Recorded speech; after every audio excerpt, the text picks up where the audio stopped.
Hello दोस्तों, स्वागत है आपका हमारे चैनल पर, जहां ही हम आपको किताबों का ज्ञान सरल और रोचक तरीके से पहुंचाते हैं। आज हम आपके लिए लेकर आए हैं एक ऐसी किताब की कहानी जिसने लाखों लोगों की सोच और जिंदगी को बदल दिया। हकीकत हम बात कर रहे हैं रॉबर्ट कियोसाकी की बेस्ट सेलर किताब रिच डैड पुअर डैड की। यह किताब आपको पैसे की समझ, फाइनेंशियल एजुकेशन और अमीर बनने की मानसिकता को गहराई से समझने का मौका देती है। इसमें दो डैड्स की कहानियां हैं, एक अमीर डैड और दूसरा गरीब डैड। दोनों के विचार और फैसले किस तरह से उनकी आर्थिक स्थिति को प्रभावित करते हैं, यही इस किताब का मुख्य संदेश है। इस वीडियो में हम आपको रिच डैड पुअर डैड के 6 सबक, सबसे जरूरी सिद्धांत और प्रेरणादायक कहानियों को हिंदी में सरल शब्दों में समझाने जा रहे हैं। अगर आप अपनी आर्थिक जिंदगी को बेहतर बनाना चाहते हैं तो यह वीडियो आपके लिए एक गाइड की तरह काम करेगा। इसमें आप जानेंगे कि पैसा आपके लिए कैसे काम कर सकता है, संपत्ति और कर्ज में फर्क क्या होता है, क्यों फाइनेंशियल एजुकेशन आपके स्कूल के सिलेबस से ज्यादा जरूरी है और अमीर लोग अपनी सोच से कैसे अमीर बनते हैं। यदि आपको वीडियो पसंद आए तो इसे लाइक और शेयर करें और हमारे चैनल को सब्सक्राइब करना ना भूलें, क्योंकि हमारा लक्ष्य है कि हम आपको वो ज्ञान दें जो आपकी जिंदगी को एक नई दिशा दे सके। चलिए अब बिना देरी के शुरू करते हैं इस अद्भुत सफर को और जानते हैं कि रॉबर्ट कियोसाकी की इस महान किताब ने हमें क्या सिखाया है। तो बात ऐसी है कि रॉबर्ट कियोसाकी, जो कि इस किताब के लेखक हैं, उनके 2 पिता थे। उनके एक पिता जो कि पढ़े लिखे और पीएचडी होल्डर थे, मगर जिंदगी भर गरीबी में रहे और गरीबी में ही मरे। इसीलिए रॉबर्ट उन्हें गरीब डैड कहते थे। वहीं उनके दूसरे पिता बहुत पढ़े लिखे तो नहीं थे, लेकिन काफी अमीर थे, इसलिए रॉबर्ट उन्हें अमीर डैड बुलाते थे। तो जब यह सोचने की बात है कि किसी भी इंसान के एक ही वक्त में 2 पिता कैसे हो सकते हैं, तो इसका जवाब यही है कि उनके गरीब पिता यानी कि असली पिता का एक ही सपना था कि रॉबर्ट खूब मेहनत से पढ़ाई करने के बाद किसी बड़ी सी कंपनी में नौकरी करके अपने भविष्य को सुरक्षित कर ले। मगर रॉबर्ट के दूसरे पिता, जो कि अमीर थे, असल में रॉबर्ट के दोस्त माइक के पिता थे। वे चाहते थे कि रॉबर्ट अपनी जिंदगी में कुछ चैलेंजेस ले, क्योंकि सारे सबक सिर्फ स्कूल में ही नहीं सीखे जाते। कुछ सबक ऐसे होते हैं जिन्हें इंसान अपनी जिंदगी के तजुर्बों से ही सीखता है। तो स्कूली पढ़ाई सिर्फ आपको अच्छे ग्रेड्स तो दिला सकती है, लेकिन जिंदगी की पढ़ाई बहुत कुछ सिखाती है। बेशक पढ़ाई लिखाई की अपनी अहमियत है, मगर सिर्फ इसके भरोसे बैठकर ही सब कुछ हासिल नहीं किया जा सकता। तो चलिए जानते हैं कि हमें क्या करना है और कैसे करना है। इसके लिए पहला सबक कहता है कि अमीर लोग पैसे के लिए काम नहीं करते। सुनने में थोड़ा अजीब है, लेकिन इस लाइन को समझने के लिए एक उदाहरण लेते हैं। एक आदमी था जिसके पास एक गधा था। जब भी उसे अपने गधे से कुछ मेहनत करवानी होती थी तो वह एक गाजर को उसके सामने लटका देता था। उस गाजर को देखते ही गधा उसे खाने के लालच में काम करता चला जाता था। उसे बड़ी उम्मीद थी कि एक दिन वह उस गाजर तक पहुंच जाएगा। इस तरह उस आदमी के लिए तो यह एक अच्छी खासी तरकीब बन गई काम करवाने की, मगर बेचारे गधे को कभी भी वह गाजर नहीं मिल पाई। अब पूछिए क्यों? क्योंकि वह गाजर बस एक छलावा है। बहुत से लोग ठीक उस गधे की तरह ही होते हैं। वे मेहनत पर मेहनत किए चले जाते हैं इस उम्मीद में कि एक दिन वे अमीर बन जाएंगे, मगर पैसा उनके लिए महज एक सपना बनकर रह जाता है। इस सपने के पीछे भागने से आप उस तक कभी नहीं पहुंच सकते। तो पैसे के लिए काम करने की बजाय पैसे को अपने लिए काम करने दीजिए। जब आप अमीर बनना चाहते हैं तो सिर्फ पैसे कमाने के लिए काम ना करें, क्योंकि जिस तरीके से हम अमीर बनने की राह में कदम बढ़ाते हैं, हमारा डर और लालच हम पर हावी होने लगता है कि कहीं हम गरीब के गरीब ही ना रह जाएं। बस इसी डर से हम और ज्यादा मेहनत करने में जुट जाते हैं। फिर हमारा लालच हम पर हावी होने लगता है। हम उन सारी खूबसूरत चीजों की कल्पना करने लगते हैं जो पैसे से हासिल की जा सकती हैं। अब यही डर और लालच हमें एक चक्कर में उलझा देता है जो कभी भी खत्म नहीं होता। तो हम और मेहनत करते हैं कि और ज्यादा कमा सकें। फिर हमारा खर्च भी उसी हिसाब से बढ़ने लगता है। इसी को अमीर हेड रेस कहते हैं। अब इसका नतीजा यह हुआ कि हम पैसे कमाने के लिए हद से ज्यादा मेहनत करते हैं, खर्च करते हैं, और यह एक ट्रैप है, यानी कि यह एक जाल है। और आपको लालच और डर का यह ट्रैप अवॉइड करना है, क्योंकि हम में से ज्यादातर लोग जो अमीर होना चाहते हैं वे इसी ट्रैप का शिकार हो जाते हैं। तो पैसे के पीछे मत भागिए, बल्कि पैसे को अपने पीछे भागने के लिए मजबूर कर दीजिए। अगर आपकी नौकरी लगी है तो आप काम पर यह सोचकर मत जाएं कि हर महीने आपको एक पेचेक लेना है, क्योंकि वह पेचेक आपके सारे बिल्स मुश्किल से ही भर पाता है। यह हर महीने की कहानी बन जाती है। फिर तंग आकर आप कोई दूसरी नौकरी ढूंढते हैं और ज्यादा मेहनत करने लगते हैं, लेकिन तब भी आप पैसे के लिए ही काम कर रहे होते हैं, और यही वजह है कि आप कभी भी अमीर नहीं बन पाते। सच का सामना कीजिए, आपकी जवाबदेही खुद के लिए है, न कि दूसरों के लिए। तो आपके जो भी सवाल हैं वो आप खुद से पूछिए, क्योंकि उनका जवाब सिर्फ आपके ही पास है। क्या आप सिर्फ इसीलिए काम कर रहे हैं कि आपकी जिंदगी में सिक्योरिटी रहे? क्या आप एक ऐसी नौकरी चाहते हैं जहां से आपको निकाले जाने का कोई डर ना हो? या फिर आप सिर्फ 2 पैसे कमाने के लिए काम करते हैं? क्या आपको लगता है कि एक दिन आप इस तरीके से अमीर हो जाएंगे? नहीं, यह कभी पूरा नहीं होने वाला। आप हमेशा गरीबी में ही जिएंगे। लेकिन अगर आपका जवाब नहीं है, तो आपका पहला कदम यह होगा कि सबसे पहले आप अपने मन से डर को हटा दीजिए, क्योंकि ज्यादा पैसा ना कमा पाने का डर और लालच आपको बगैर सोच समझ के काम करने के लिए मजबूर करता है, और हमारा यही कदम हमें नाकामयाबी की तरफ धकेलता है। बेशक हम सबके अंदर डर और चाहत की भावना होती है, और यह नेचुरल है, लेकिन उन्हें खुद पर इतना हावी ना होने दीजिए कि हम उनके बस में होकर उलटे सीधे फैसले लेने लग जाएं। बेहतर होगा कि हम जो भी करें पहले उसके बारे में खूब सोच लें। हमेशा दिल से नहीं, बल्कि दिमाग से काम लें। हर सुबह अपने आप से पूछिए कि क्या आप उतना कर पा रहे हैं जितना कि आपको करना चाहिए? क्या आप अपनी पोटेंशियल का पूरा इस्तेमाल कर पा रहे हैं? आम लोगों की तरह सोचना छोड़ दीजिए, जो काम सिर्फ और सिर्फ पैसे के लिए करते हैं। यह सोचना छोड़ दीजिए कि मेरा बॉस कम पैसे देता है, मुझे ज्यादा मिलना चाहिए, मैं इससे ज्यादा कमा सकता हूं। एक बात याद रखिए, आपकी परेशानियों के लिए सिर्फ आप जिम्मेदार हैं, कोई और नहीं। बॉस अगर आपकी सैलरी को नहीं बढ़ा रहा है तो उसे इल्जाम मत दीजिए। जब आप खुद की प्रॉब्लम्स की जिम्मेदारी लेते हैं तो सिर्फ आप ही उसका हल निकाल सकते हैं। और यही वो पहला सबक और पहला प्रिंसिपल है जो कि अमीर डैड ने रॉबर्ट को सिखाया, कि एक दिन आप इस तरीके से अमीर हो जाएंगे। नहीं, यह कभी पूरा नहीं होने वाला। आप हमेशा गरीबी में ही जिएंगे। लेकिन अगर आपका जवाब ना है, तो आपका पहला कदम यह होगा कि सबसे पहले आप अपने मन से डर को हटा दीजिए, क्योंकि ज्यादा पैसा ना कमा पाने का डर और लालच आपको बगैर सोच समझ के काम करने के लिए मजबूर करता है, और हमारा यही कदम हमें नाकामयाबी की तरफ धकेलता है।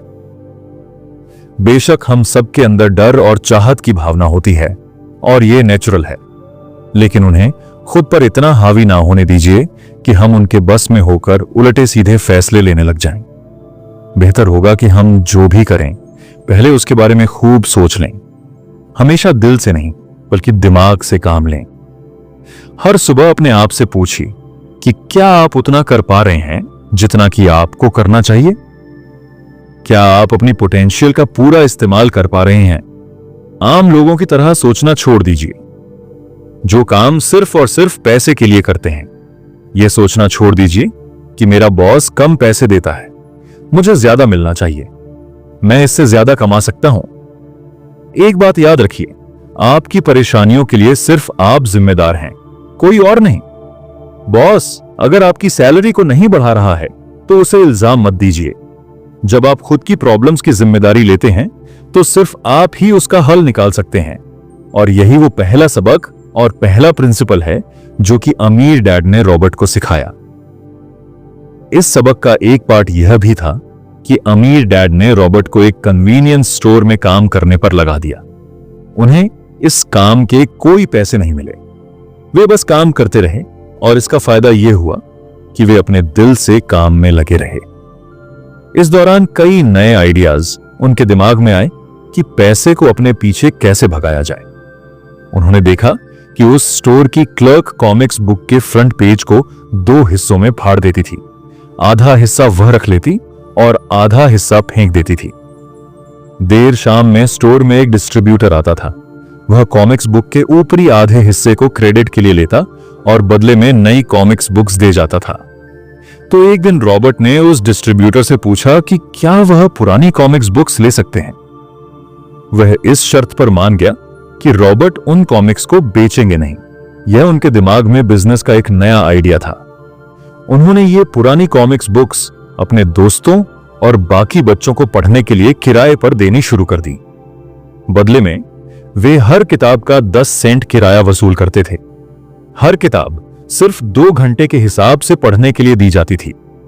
तो असल मायनों में वे उन्हें बेच नहीं रहे थे। उन्हें उस गैराज पर काम भी नहीं करना पड़ा जहां से वे कॉमिक्स किराए पर देते थे। उन्होंने माइक की बहन को काम पर रखा, जिसके लिए उसे हर हफ्ते $1 दिया जाता था। तो एक ही हफ्ते में उन्होंने $9.5 कमाए और इस तरह उन्होंने सीखा कि पैसे को खुद के लिए काम करने दो, ना कि आप पैसे के लिए काम करो। तो इसी के साथ अब आगे है दूसरा सबक, जो कहता है कि फाइनेंशियल लिटरेसी क्यों सिखाई जाए। कहने का मतलब यह है कि 1923 में एजवाटर बीच होटल शिकागो में एक मीटिंग हुई। दुनिया के बहुत से लीडर और बहुत ही अमीर बिजनेसमैन इस मीटिंग का हिस्सा बने। इनमें से थे एक बहुत बड़ी स्टील कंपनी के मालिक चार्ल्स श्वाब और सैमुअल इंसुल, जो उस वक्त की सबसे बड़ी यूटिलिटी प्रेसिडेंट थे, और बाकी कई और भी बड़े बिजनेसमैन। मान लीजिए आप कोई घर खरीद करके उसे किराए पर देते हैं, तो उसी किराए से आप वह लोन भी चुका सकते हैं जो आपने घर खरीदने के लिए लिया था। अब घर भी आपका हुआ और उससे मिलने वाला किराया भी। इसके विपरीत लायबिलिटीज आपकी जेब से पैसे खर्च करवाती हैं, जैसे कि घर खरीद करके उसमें रहने से आपको कोई किराया नहीं मिलने वाला। अब आप समझ गए होंगे कि अगर अमीर बनना है तो एसेट्स खरीदिए, और अगर गरीब ही रहना है तो लायबिलिटीज। अमीर लोगों के पास ज्यादा पैसा इसलिए होता है कि वे KISS keep it simple stupid principle पर यकीन करते हैं। वहीं दूसरी तरफ गरीब लोग इस प्रिंसिपल को ठीक से समझ ही नहीं पाते। इसीलिए इस बात पर जोर दिया जा रहा है कि सिर्फ लिटरेट नहीं बल्कि फाइनेंशियली लिटरेट बनिए। सिर्फ नंबर से कुछ नहीं होता। फर्क तो तब पड़ता है जब आप अपनी कहानी खुद लिखते हैं। अधिकतर परिवारों में देखा गया है कि जो मेहनती होता है उसके पास पैसा भी ज्यादा होता है, मगर उसका फायदा क्या जब सारा पैसा लायबिलिटीज में ही खर्च हो जाए। तो आइए समझते हैं कि मिडिल क्लास आदमी अपना पैसा किस तरीके से खर्च करता है, और अगर यही उनका तरीका रहता है तो सारी जिंदगी वह मिडिल क्लास ही बनकर रहेंगे, या क्या पता उससे भी नीचे चले जाएं। क्योंकि आप देख सकते हैं कि उनका सारा पैसा लायबिलिटीज यानी कि जिम्मेदारियों में ही खर्च हो रहा है। कभी मॉर्गेज, कभी रेंट, कभी car loan, house loan, credit card का बिल, फीस, बिजली का बिल और भी ना जाने क्या क्या। उनकी सारी कमाई इसी में खर्च हो जाती है। दूसरी ओर गरीब लोग हैं जिनकी कोई लायबिलिटी तो नहीं है, मगर उनके कोई एसेट्स भी तो नहीं होते। वे भी पैसा कमाते हैं, सैलरी पाते हैं, मगर हर रोज के खर्चों में उनका सारा पैसा उड़ जाता है। माना कि एक गरीब आदमी $1000 कमाता है, उसमें से $300 वह अपने छोटे से घर के किराए में खर्च करता है, $200 उसके आने जाने का किराया, $200 टैक्स और $300 खाने और कपड़ों में खर्च हो जाता है। तो अब उसके पास बचा क्या? कुछ भी नहीं। कभी कभी तो उधार लेकर भी उसे काम चलाना पड़ता है, जिससे वह और भी ज्यादा गरीब हो जाता है। इसके विपरीत अमीर लोग एसेट्स खरीद कर रखते हैं, फिर उनके वह एसेट्स उन्हें और पैसा कमा कर देते हैं। उनकी कमाई इस तरह 2 से 4, 4 से 8 होती जाती है। अधिकतर अमीर लोग दिमाग से काम लेते हैं और जो घर लोन पर लेकर उसे किराए पर लगा देते हैं। बिना मेहनत के हर महीने किराया मिलता है। इससे वे अपना लोन भी चुका लेते हैं। इसे कुछ यूं समझते हैं, आप मानिए कि लोन की इंस्टॉलमेंट $1 है, तो ये अपने घर का $2 किराया वसूल करेंगे। $1 बैंक को देंगे, $1 अपनी जेब में। तो हो गया ना बिना मेहनत के पैसा कमाना। तो एक्चुअली में अमीर डैड और गरीब डैड के बीच बस सोच का फासला है। अपना पैसा कैसे खर्च करें, सिर्फ यही मुद्दे की बात है और कुछ नहीं। 1967 के दिनों में अगर बच्चों से पूछा जाता था कि वे बड़े होकर क्या बनेंगे, तो उनके पास यही जवाब होता था कि वे अच्छे ग्रेड्स लाएंगे और डॉक्टर बनेंगे, इंजीनियर बनेंगे। तब सबको यही लगता था कि अच्छे ग्रेड्स लेकर वे बहुत पैसा कमा सकेंगे। हालांकि उनमें से बहुत बने और आज बड़े होकर के डॉक्टर बन चुके हैं। बावजूद इसके उनमें से काफी लोग आज भी वित्तीय संघर्ष करते नजर आएंगे, क्योंकि उन्हें हमेशा यही लगा कि ज्यादा पैसा कमाने से उनकी सारी परेशानियां दूर हो जाएंगी। मगर आज के दौर में ऐसा नहीं है। आज बहुत से बच्चे फेमस एथलीट बनना चाहते हैं, या फिर सीईओ, या फिर कोई मूवी स्टार, रॉक स्टार, क्योंकि उन्हें पता है कि सिर्फ अच्छी पढ़ाई और अच्छे ग्रेड्स के भरोसे बैठकर वे करियर में सफलता नहीं पा सकते। आजकल वित्तीय संकट बहुत आम हो गया है। अक्सर नए शादीशुदा जोड़े सोचते हैं कि उनकी सैलरी अब डबल ही जाएगी, क्योंकि दोनों जने कमा रहे हैं। एक छोटे से घर में रहते हुए वे अब बड़े घर के सपने देखते हैं, इसलिए वे पैसा बचाना शुरू कर देते हैं। इसकी वजह से उनका सारा ध्यान सिर्फ अपना करियर बनाने पर होता है। उनकी कमाई बढ़ने लगती है तो जाहिर है उसी हिसाब से खर्च भी बढ़ेंगे।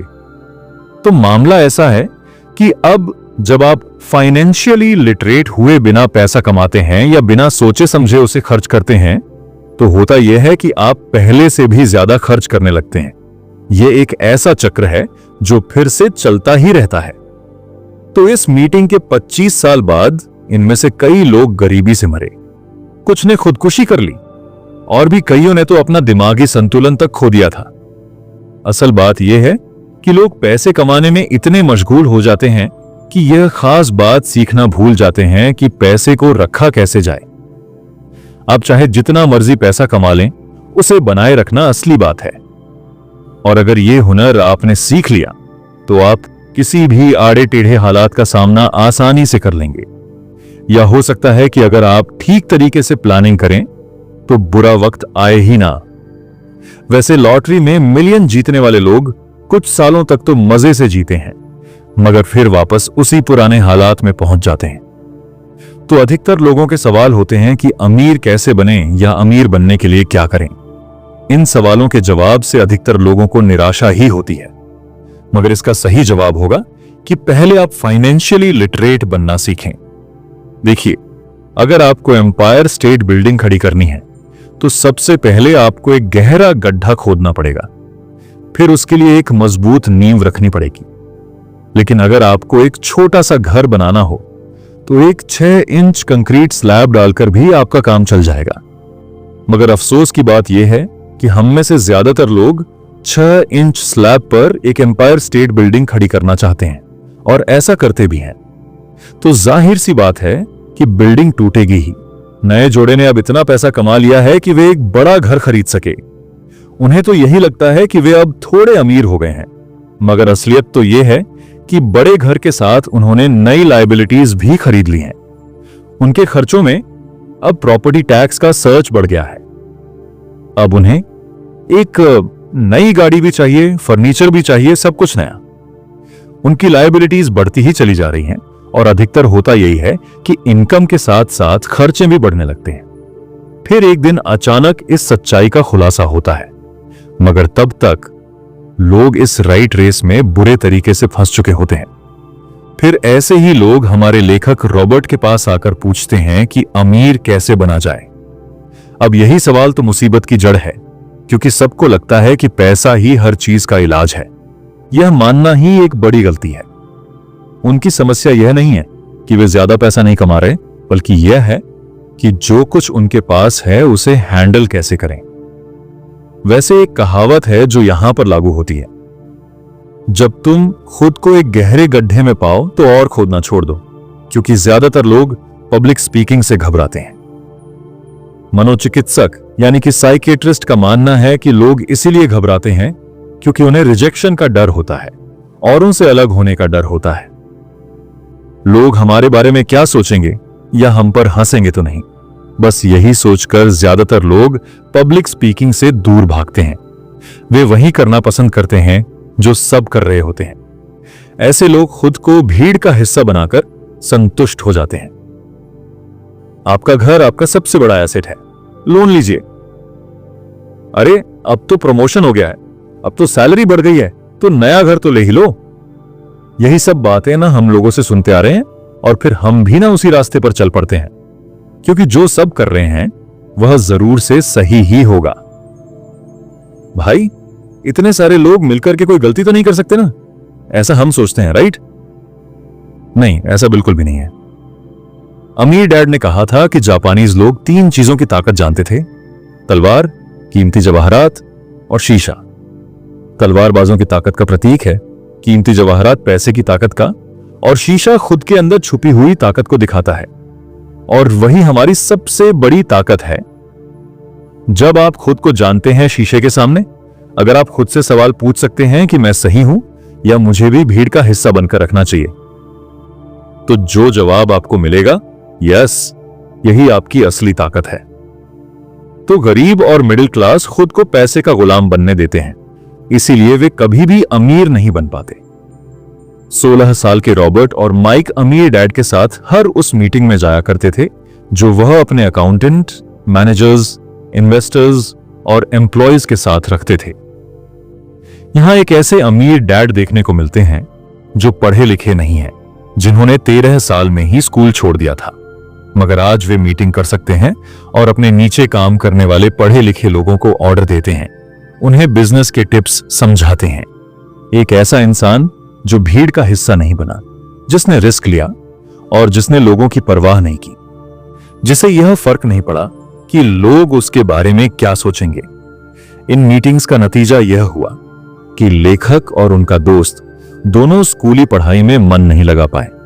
जब भी उनकी टीचर कोई काम देती थी, उन्हें रूल्स के हिसाब से करना होता था, तो उन्हें एहसास हुआ कि स्कूली पढ़ाई किस तरीके से बच्चों की प्रतिभा को निखारने नहीं देती, उसे यथासंभव सीमित कर देती है। उनकी क्रिएटिविटी को मारकर उन्हें एक सांचे में ढालकर इस समाज का एक मशीनी हिस्सा भर बना देती है। और उन्हें टीचर की बात से भी इनकार था कि अच्छे ग्रेड्स लाकर के ही सक्सेसफुल और अमीर बना जा सकता है। वैसे एक दिन रॉबर्ट की अपने गरीब डैड से बहस हो गई। उनके पिता का मानना था कि उनका घर उनके लिए सबसे बेस्ट इन्वेस्टमेंट है, मगर वे एक राइट रेस में भाग रहे थे। उनकी इनकम और खर्च बराबर ही थे। उन्हें ये पूरा करने के लिए उनके पास एक मल भी फुर्सत नहीं थी। यही बात रॉबर्ट उन्हें समझाना चाह रहे थे कि उनके पिता के लिए वह घर एसेट नहीं बल्कि लायबिलिटी है। घर पर उनके पैसे खर्च हो रहे थे, बदले में कुछ नहीं मिल रहा था। यह बात उनके गरीब डैड नहीं समझ पा रहे थे। तो बस यही फर्क था गरीब और अमीर डैड के बीच में। खैर, उनकी बहस तो चलती रही। उन्होंने अपने गरीब पिता को बताया कि अधिकतर लोगों की जिंदगी लोन चुकाने में ही निकल जाती है। जिस घर को वे खरीदते हैं उसके लिए वे 30 साल तक लोन भरते हैं, फिर एक और बड़ा घर लेते हैं और अपना लोन रिन्यू कराते हैं। अब घर की कीमत भी उसी हिसाब से बढ़ेगी या नहीं, यह निर्भर करता है। कुछ लोग ऐसे भी हैं जिन्होंने घर खरीदने के लिए एक बड़ी रकम ली थी। जितनी घर की कीमत नहीं थी, उससे ज्यादा कर्ज उनके सर पर चढ़ गया। इसका सबसे बड़ा नुकसान लोगों को यह होता है कि वे बाकी जगह इन्वेस्टमेंट नहीं कर पाते, क्योंकि उनका सारा पैसा उस घर पर लगा है। गरीब डैड रॉबर्ट से बस यही चाहते थे कि वह खूब पढ़ाई करे, लेकिन अमीर डैड उसे फाइनेंशियली लिटरेट बनाना चाहते थे। ज्यादातर स्कूल सिस्टम बस घर बनाना सिखाते हैं, मजबूत फाउंडेशन नहीं। स्कूली शिक्षा और पढ़ाई की अपनी अहमियत है, मगर असल जिंदगी में यही सब कुछ नहीं है। और इसी के साथ आगे है तीसरा सबक, जो कहता है कि लायबिलिटीज और एसेट्स के बीच में फर्क समझें और हमेशा एसेट्स खरीदें। अमीर जानता है कि असल में एसेट्स क्या होते हैं और वह क्या बड़ी खरीदी करता है। अमीर डैड किस यानी कि KISS keep it simple stupid principle में यकीन रखते हैं। उन्होंने लेखक और उनके दोस्त माइक को यही सिंपल बात सिखाई, जिसकी बदौलत वे इतनी मजबूत फाउंडेशन रखने में कामयाब रहे। उन्हें कभी इन्वेस्टमेंट करने का मौका ही नहीं मिल पाता और ना ही वे इस बारे में कुछ सीख पाते हैं, और इसी तरीके से कई एसेट्स उनके हाथों से निकल जाते हैं। अगर इसके बदले लोग सिर्फ एसेट्स पर ध्यान दें तो उनका फ्यूचर कहीं ज्यादा बेहतर हो सकता है। अब उदाहरण के लिए, रॉबर्टन की पत्नी के पेरेंट्स एक बड़े से घर में शिफ्ट हो गए। उनका सोचना था कि अपने लिए बड़ा और नया घर लेना एक सही फैसला है, क्योंकि बाकियों की तरह उन्हें भी घर लेना एक एसेट्स लगता था। मगर वे यह जानकर हैरान रह गए कि उस घर का प्रॉपर्टी टैक्स $1000 था।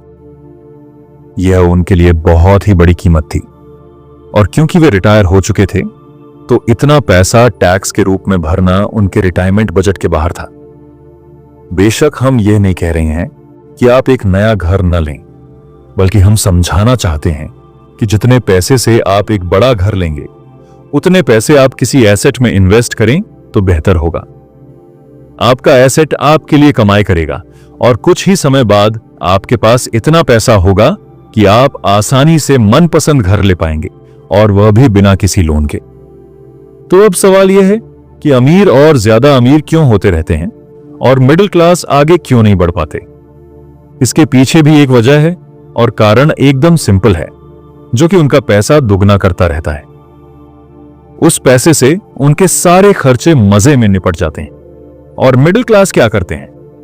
वे तो बस महीने की 1 तारीख का इंतजार करते हैं। मतलब यह है कि एक कर्ज में डूबा समाज जहां पर हम रहते हैं, मतलब यह कि अपने घर को एसेट समझना ही वह रीजन है जो कि हमें कर्ज के बोझ तले दबाता है। आज यही अधिकतर लोगों की सोच है। अगर सैलरी बड़ी है तो लोग सोचते हैं कि अब वह बड़ा सा घर ले सकते हैं, क्योंकि उन्हें यह अपने पैसे का सही इस्तेमाल लगता है।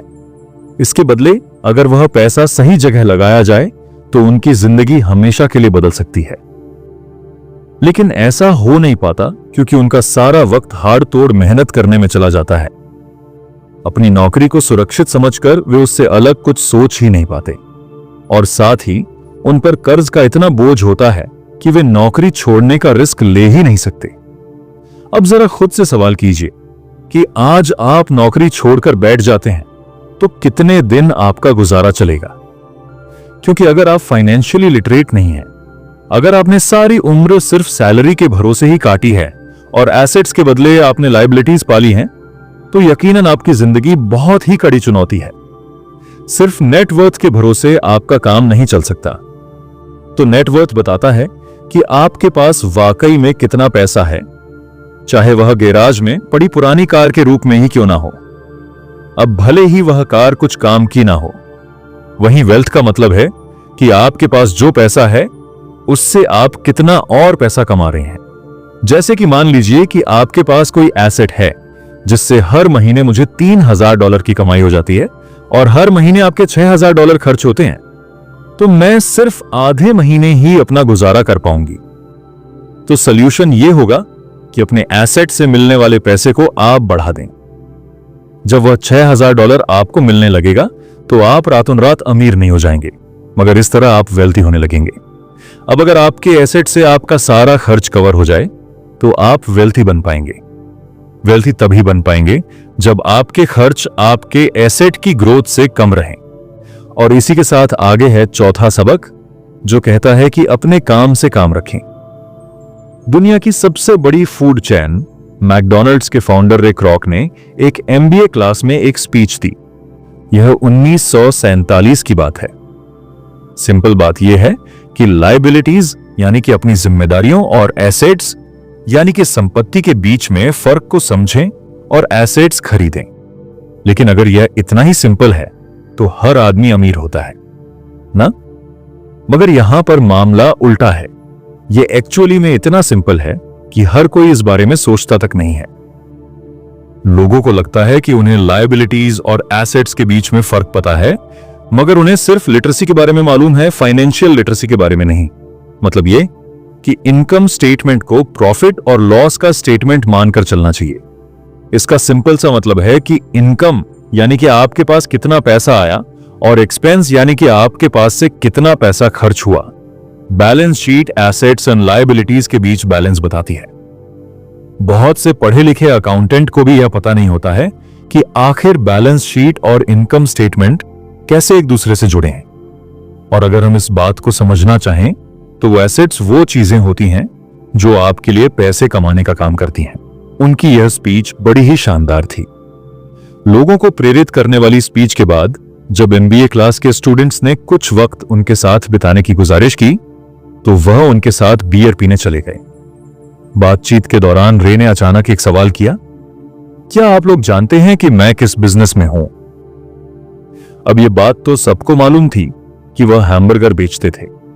इस बात पर वह हंसने लगे और बोले कि उनका असल बिजनेस तो रियल एस्टेट है, क्योंकि मैकडॉनल्ड्स के लिए हर लोकेशन का चुनाव सोच समझकर किया जाता है।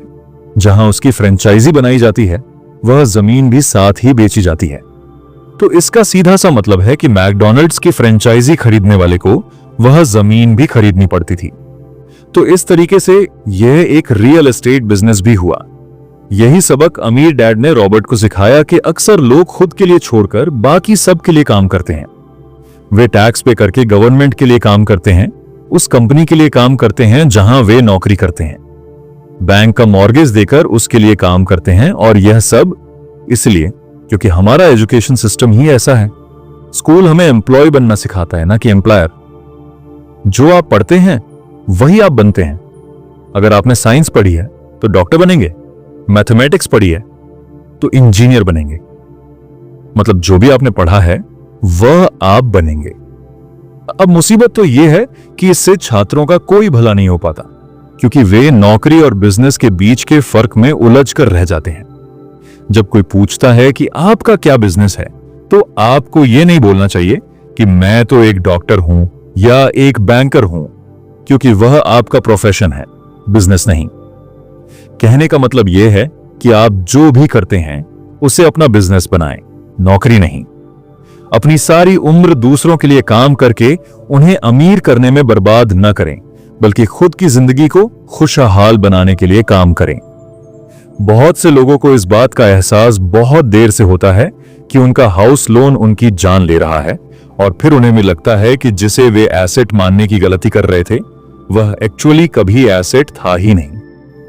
जैसे उन्होंने कार ली तो उससे जुड़े तमाम खर्चे उनकी लायबिलिटीज बन गए, तो उनकी मुसीबतें शुरू हो जाती हैं। इसीलिए तो हम एसेट कॉलम पर इतना ज्यादा जोर दे रहे हैं, ना कि आपकी इनकम कॉलम पर। और यही फाइनेंशियली सिक्योर होने का सही तरीका है। आप कितने अमीर हैं यह जानने का सही तरीका नेटवर्थ इसलिए नहीं है क्योंकि जब भी आप अपने एसेट बेचते हैं तो उन पर भी टैक्स लगता है। आपको उतना पैसा नहीं मिलता जितना कि आप सोचते हैं। आपके बैलेंस शीट के हिसाब से आपको जितना भी पैसा मिलेगा उस पर भी आपको टैक्स देना पड़ेगा। यह किताब आपको कभी यह सलाह नहीं देगी कि आप अपनी नौकरी छोड़ें। आप अपनी नौकरी करते रहें और साथ ही एसेट्स भी खरीदते रहें। और एसेट्स से मेरा मतलब है सही और असली मायने में एसेट्स। तो फाइनेंशियली सिक्योर होने के लिए सही मायने में एसेट्स खरीदें। कुछ ऐसे एसेट्स जिनसे आपको वास्तविक लाभ हो, जैसे कि 1. रेंटल प्रॉपर्टी, एक ऐसी संपत्ति जो किराए पर दी जा सके और उससे हर महीने किराया प्राप्त हो। 2. स्टॉक्स और बॉन्ड्स, शेयर बाजार में निवेश करना और उससे दीर्घकालिक लाभ प्राप्त करना। 3. म्यूचुअल फंड्स, विभिन्न वित्तीय योजनाओं में निवेश करना और लंबे समय में अच्छा रिटर्न प्राप्त करना। 4. बिजनेस, कोई व्यवसाय शुरू करना या उसमें निवेश करना जो आपको नियमित आय प्रदान करे। 5. रॉयल्टी इनकम, अपनी क्रिएटिविटी का उपयोग करके किताबें, संगीत या अन्य सामग्री बनाना और उनसे रॉयल्टी प्राप्त करना। याद रखें, एसेट्स आपको आपकी मेहनत से कमाए पैसे का सबसे अच्छा उपयोग करने में मदद करते हैं। वे आपको वित्तीय स्वतंत्रता दिलाते हैं और आपको एक सुरक्षित भविष्य की ओर ले जाते हैं। इसीलिए सिर्फ नौकरी पर निर्भर ना रहें, बल्कि एसेट्स में निवेश करें और अपनी वित्तीय स्थिरता को मजबूत बनाएं। रॉबर्ट की इस किताब के अन्य महत्वपूर्ण सबक और विचारों को जानने के लिए इस चैनल ह्यूमन वॉइस बुक को सब्सक्राइब करना ना भूलें। अगर आपको वीडियो पसंद आया हो तो इसे लाइक और शेयर करें, क्योंकि हमारा लक्ष्य है कि हम आपको वह ज्ञान दें जो आपकी जिंदगी को एक नई दिशा दे सके। तब तक के लिए जय हिंद, वंदे मातरम।